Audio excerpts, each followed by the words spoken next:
Imagine a world where the sun sets at 4 p.m. As the light fades, the world outside turns a deep iron gray. The wind begins to howl across the frozen fields, and the temperature drops. But inside, it is a different story. Tonight, we are traveling back to the deep winters of the Middle Ages, to a time when the night lasted for 16 hours, a time when families would bar their heavy wooden doors, not out of fear, but to create a sanctuary. They would gather their animals, light the hearth, and turn their humble homes into fortresses of warmth. We often think of this time as harsh, and it was. But it was also a time of incredible coziness, of shared warmth, of stories told by the fire while the storm raged outside. Tonight, we will uncover the forgotten secrets of how they survived that long night, from the thick thatched roofs that acted like heavy blankets, to the clever way they used their livestock as living radiators. So, pull up a chair by the fire, wrap yourself in a warm blanket, and let's step into the winter of the past.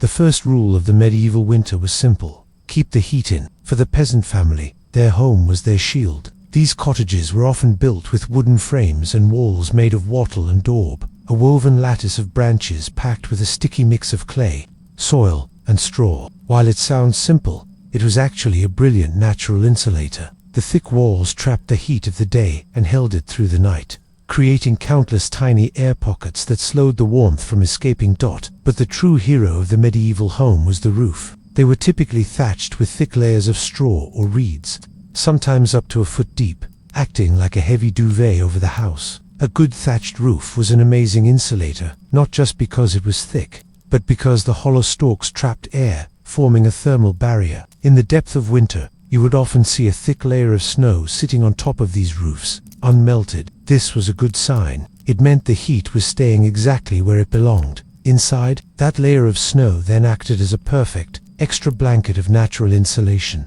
However, the real enemy was the draft. Any crack was an invitation for the wind to steal precious warmth. People were relentless in sealing their homes, stuffing moss, rags, and even dried clay into gaps in the walls. Windows, often just small openings with shutters, were sealed tight with cloth or even translucent pieces of animal horn. In wealthier homes, large, heavy tapestries weren't just for decoration. Their main job was insulation. They created a vital air gap between the cold stone walls and the room, making the space feel much warmer and softer. The very design of the house was a defense. Low doorways forced people to stoop, minimizing the rush of cold air. Some homes even had a small entryway that worked like an airlock. You'd open the outer door, step inside, close it, and only then open the inner door to the main living space. It was a simple but effective way to stop heat loss. As dusk fell, the daily fortification began. Heavy wooden doors were barred not just against the night, but against the wind itself. In harsh climates like those in Eastern Europe, some peasants would even bank snow against the outer walls of their homes, a practice known as a zavalenka, using the snow itself as a shield. Even more remarkably, some people took their defense underground. In certain regions, like Vikinira, Scandinavia, earth shelters or dugouts were common. These homes were dug a few feet into the ground to take advantage of the Earth's stable temperature, which stays above freezing even in the dead of winter. Life in these places was dark and cramped, but it was consistently warmer and safer than life above ground. By shrinking their world and sealing every leak, medieval families turned simple huts into thermal cocoons, using the fundamental principles of insulation to survive the long winter night. Once the home was sealed, the next challenge was generating heat inside. The fire was the obvious source, but it wasn't the only one. Medieval people had another surprising source of warmth: living, breathing radiators. One of the wildest and most widespread survival hacks was bringing livestock indoors. For a peasant, their animals, a cow, a few sheep, or some pigs, were their most valuable assets. Leaving them outside risked their death, and with them, the family's source of food and wool. The solution was simple: bring them inside. In many peasant homes, known as longhouses, humans and animals shared a space, sometimes separated only by a low wall. In other setups, the family lived in a loft with the animals housed directly below them. This wasn't just about protecting the animals. It was a genius heating strategy. A single cow gives off a huge amount of body heat, like a small space heater. A few other animals added to that. In a small, sealed hut, the animal's body heat could raise the indoor temperature by several crucial degrees, often enough to keep the air above freezing. The family would sleep on raised platforms or in lofts, taking advantage of the simple fact that heat rises. The warmest air, a mix of animal body heat and warmth from the hearth, would collect where they slept. This also kept them off the cold earthen floor. The smell, you can imagine, was intense, a mix of hay, manure, and unwashed bodies. But it was the smell of survival. And this idea of communal heat didn't stop with the animals. It extended to people. Personal space was a deadly luxury in a medieval winter. Families slept together, often with multiple generations crammed onto a single large bed or straw-filled mattress. These were frequently box-bed, enclosed with wooden sides and curtains, which created a small, insulated tent that trapped everyone's body heat. They would pile on every covering they had: woolen blankets, old cloaks, and animal skins. The poorest families might simply burrow into a deep pile of straw, huddling together for warmth. Straw, like the thatch on the roof, was an excellent insulator. This practice of sharing a bed even extended to travelers at an inn, who were often expected to share with complete strangers. It wasn't about a lack of rooms, it was a practical way to conserve warmth. The medieval world understood that warmth was a resource to be pooled. A lone person in a cold room was in danger, but a family, huddled together with their animals, created a microclimate, a small bubble of life and warmth against the vast, indifferent cold. At the very center of the medieval winter was the fire. The hearth was the engine of survival, the source of light in the dark, and the social hub where all life happened. But managing a fire back then was a far more complex art than just striking a match. In many early peasant huts, there wasn't a grand fireplace with a chimney. Instead, a central fire pit sat on the earthen floor. Smoke filled the room before eventually escaping through a hole in the roof or gaps under the eaves. This design, while making the inside incredibly smoky, was a deliberate trade-off. It ensured that the maximum amount of heat stayed in the house instead of escaping up a chimney. The smoke even had a weird upside. It permeated the thatch and wood, acting as a preservative against insects and rot. Fuel was life. Gathering enough firewood to last the winter was a critical autumn task. Because it was so precious, fires were rarely allowed to become roaring bonfires. Instead, the goal was a slow, steady burn. At night, the fire would be banked by carefully covering the glowing embers with a thick layer of ash. This insulated the coals from oxygen, allowing them to smolder for hours without going out. The first job in the frigid morning darkness was to gently rake away the ash, add tinder, and blow the embers back to life. Getting the fire going again without having to start from scratch was a huge time saver. Wealthier households, of course, had better tech. Stone castles had enormous fireplaces, but these were notoriously inefficient, with most of the heat going straight up the chimney. To combat this, the rich used portable metal basins called braziers, filled with hot charcoal, to provide targeted heat. In some of the most advanced castles, a form of central heating inspired by the Roman hypocaust system was used, channeling hot air through ducts in the floors and walls.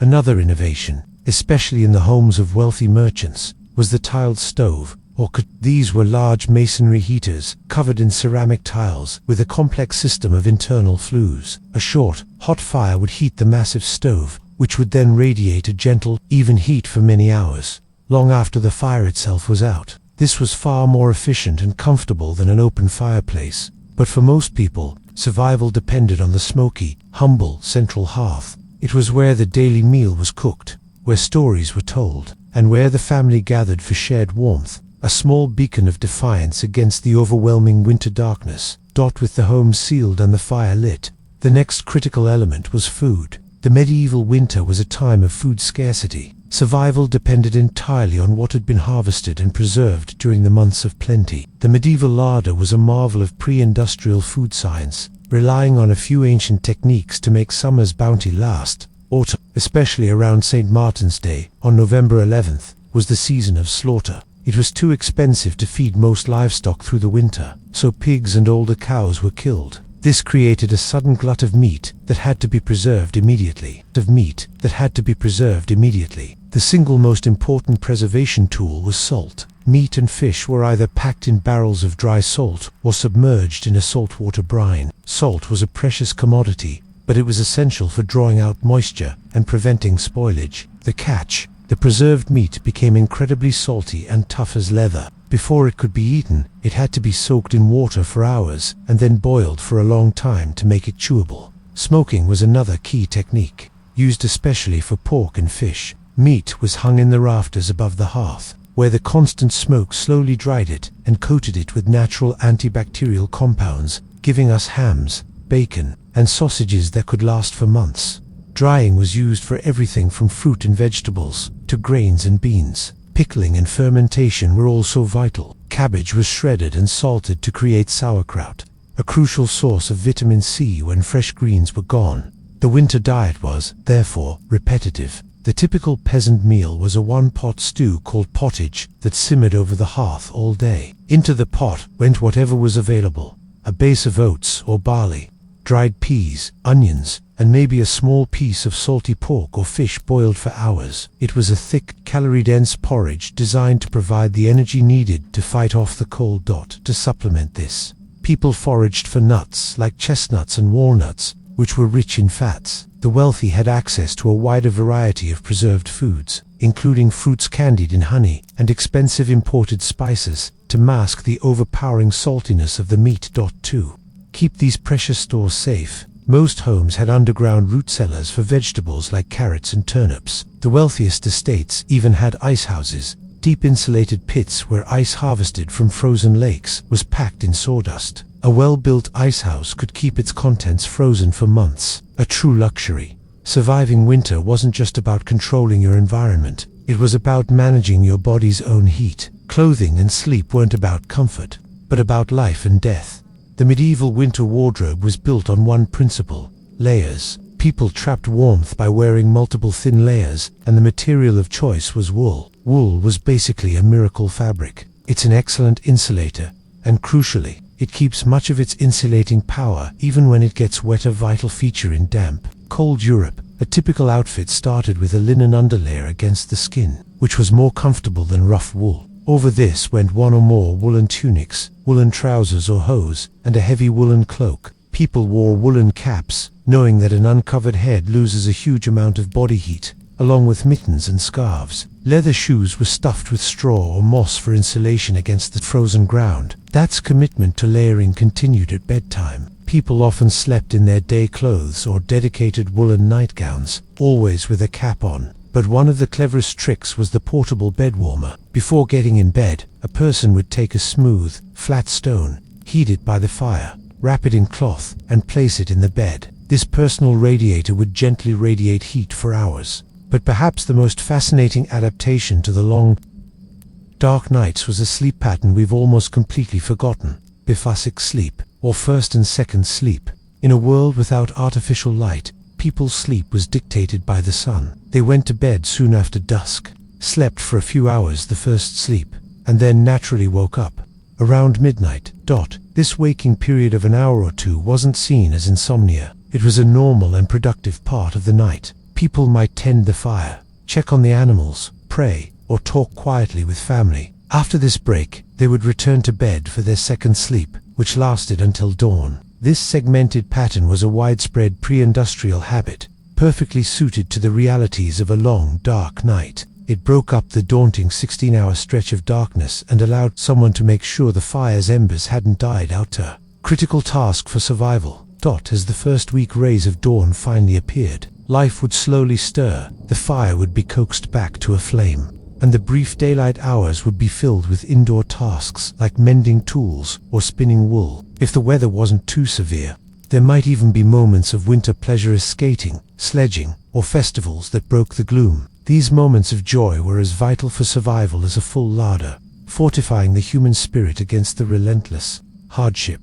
Surviving the medieval winter was a masterclass in ingenuity and resilience. From the wattle and daub walls of their homes to the living heat of the animals within, from the salted fish in their cellars to the very rhythm of their sleep, every part of life was adapted to one goal: enduring until spring. They faced the long nights not with our technology, but with a deep understanding of their world, a relentless commitment to preparation, and the simple, profound warmth of huddling together against the cold. Their story is a powerful reminder that for most of human history, comfort was a luxury, but survival was an art form. Thank you for joining us on this journey back to the medieval winter. The resilience of people in the past is truly incredible. Which of these survival hacks surprised you the most? Was it bringing animals inside for warmth, the strange pattern of a second sleep, or something else? Let us know in the comments below. And if you enjoy uncovering the forgotten secrets of history, be sure to like this video and subscribe for more. Sleep well, history explorers.